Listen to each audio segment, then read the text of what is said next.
how it all ends, the book of Revelation, our 14th installment, do you understand the final war? Now, if I ask you in a quiz what the final war was, you might think of Armageddon, or maybe you think of the one that's right after the millennium. But that's not really, those are just skirmishes.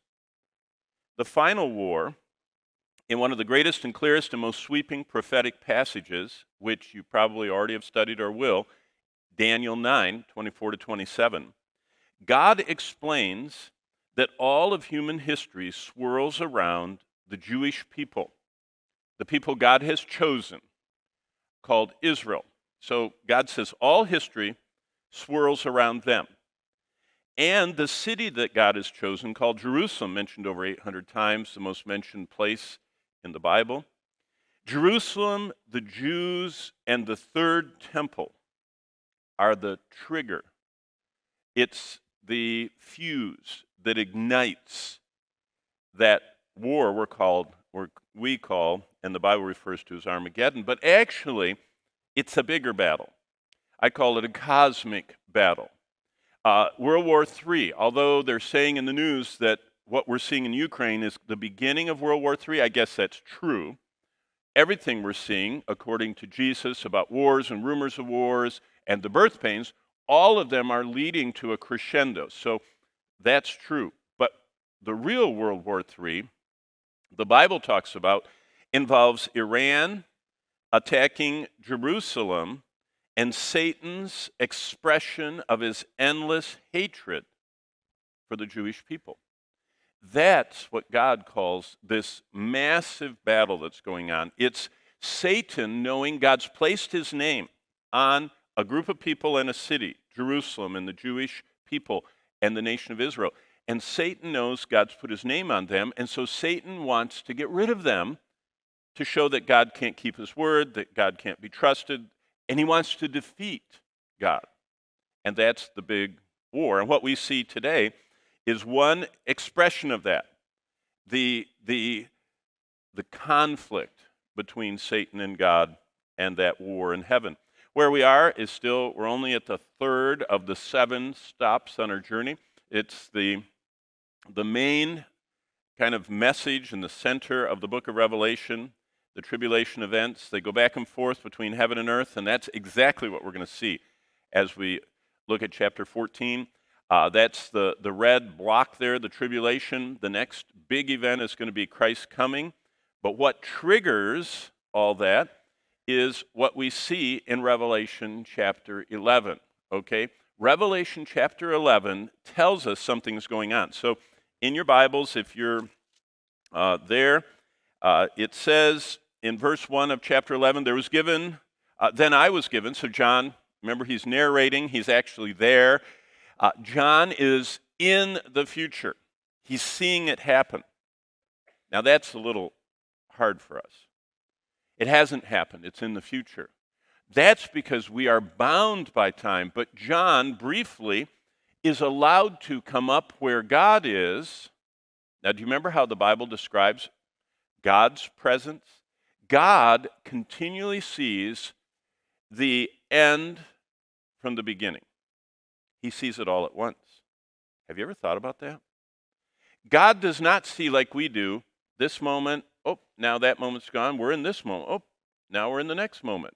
We're in this continual progression of moments. No, God sees it all, the whole spectrum from beginning to end, all at the same time. It's fascinating.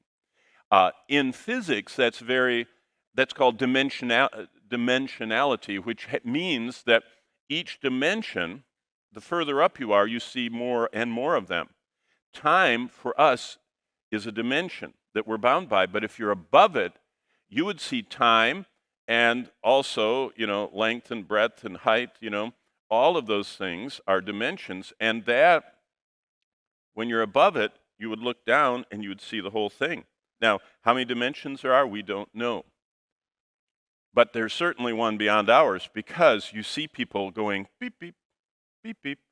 I mean, angels appear and they disappear. Do you think they went on off to some distant place? Well, no, God says that we live before his face. Now, here, I'll show you how, as a little boy, I mean, I really pondered this because, remember, I think in pictures.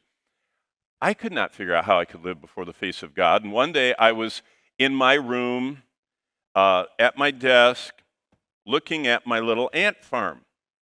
It was about the size of my Bible. And an ant farm is a very narrow, two pieces of plastic or glass with a lid. It's all sealed, has a little hole that you drip in water and give them food. But most of the time, you were looking, and they lived completely in your sight. It was so thin, they couldn't have any of their little trails or nests that I couldn't see. It wasn't thick enough for them to put up, walls or curtains. I saw all of them. But they couldn't see me. But they constantly lived their life before my eyes, before my face. But none of them saw me there. I would, and they'd just keep walking, and I'd do something, shine lights at them. They didn't really ever notice me. But they were before my face all the time. Did you know, in a real sense, your life right now is inside an ant farm that's bounded by the physical universe in which you live and the progression of time, and you are sitting, and I am standing this very instant right in front of the throne of God. In fact, he was seated on his throne watching you as you got up this morning.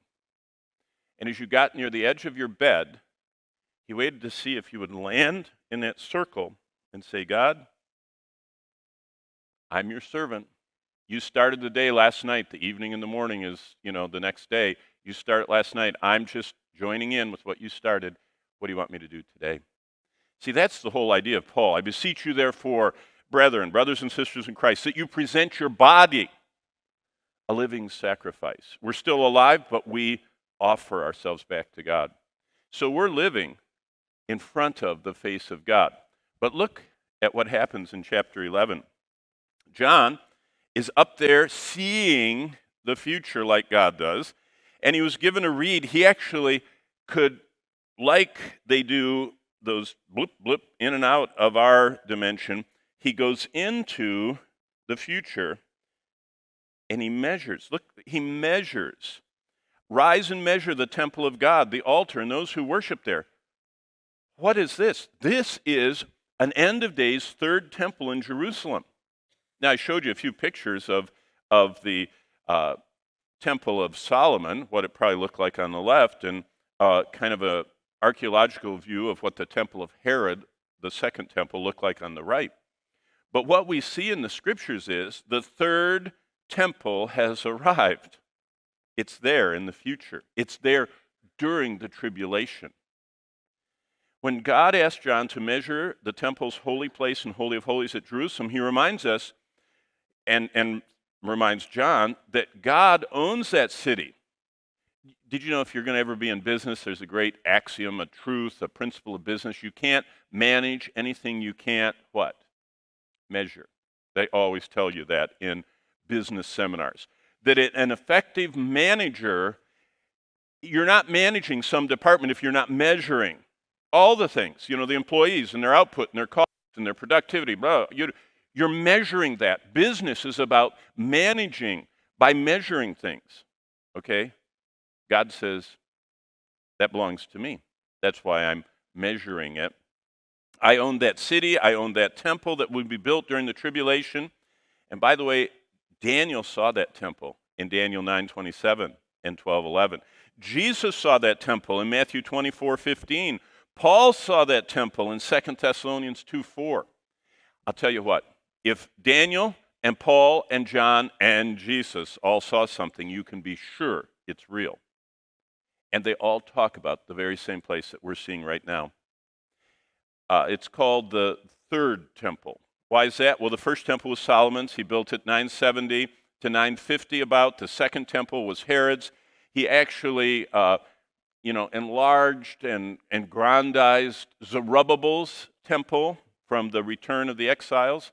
And he did that from 20 BC and died, and it finally got finished. Remember, they said, over 40 years the temple's been under construction. Yeah, it had been. They were still working on it.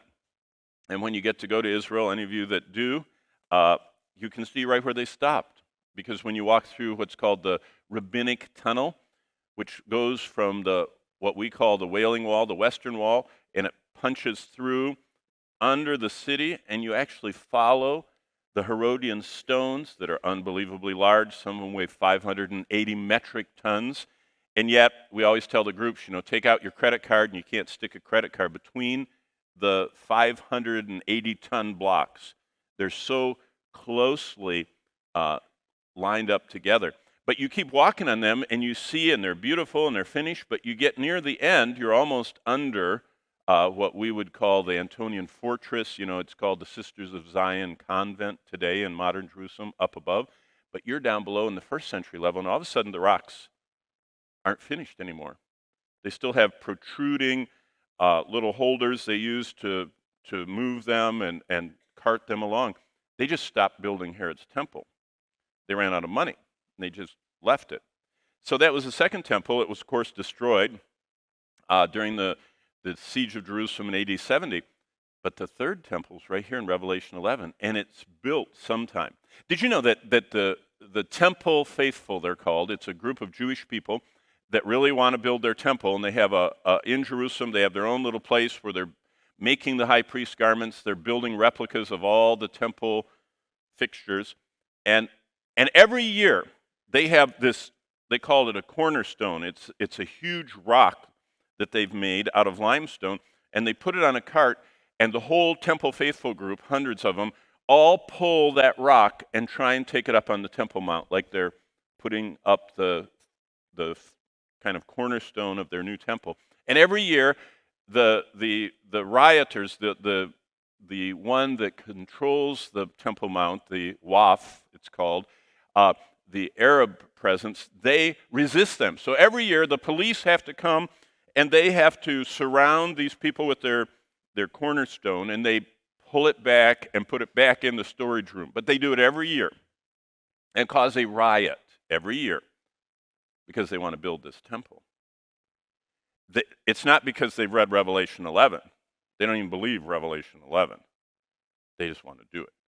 And something is going to happen, and basically someone is going to happen. We're going to meet him later on today. The Antichrist finally resolves the Arab-Israeli conflict.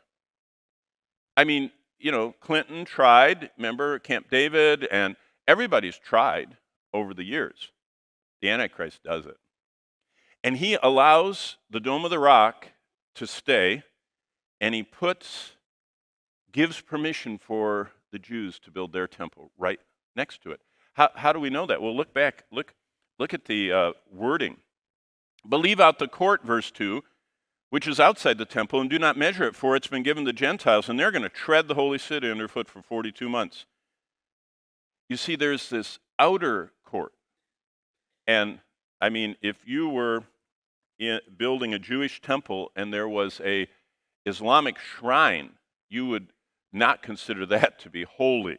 Neither one would. But the Antichrist gets them to work together, and he allows them to actually reinstitute sacrifices. Interesting. And then there's a final temple. We're going to run into that our last day, our second to last hour, and that is God's Visitor Center. It's the Millennial Temple. It's huge. I'll show you a picture of it. It's 25,000 cubits. 25,000 cubits is 37,000 feet. That's 7 miles wide and 7 miles this way. It's a gigantic, kind of like when you go to Washington, D.C., and that area between the Washington Monument, and it goes all the way down the avenue. You can see all the reflecting pool and all that. It's 7 miles wide, 7 miles long, this huge plaza with a temple in the middle. So those are the four temples, the ones the Bible talks about.